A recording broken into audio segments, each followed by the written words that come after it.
This is day 170, and today we are looking at Excel display settings, specifically at page break view.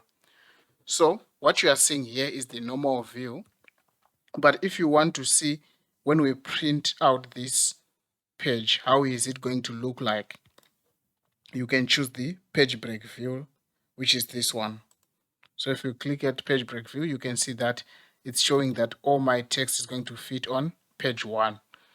You can also drag it if you want to extend it to make it larger or even wider.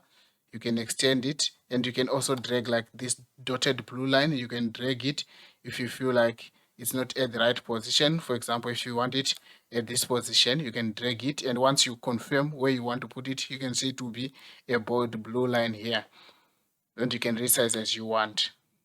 So this is how you can do the page break view, and you can go back to the normal view by clicking the normal here. That's it, guys. Thank you. Bye bye.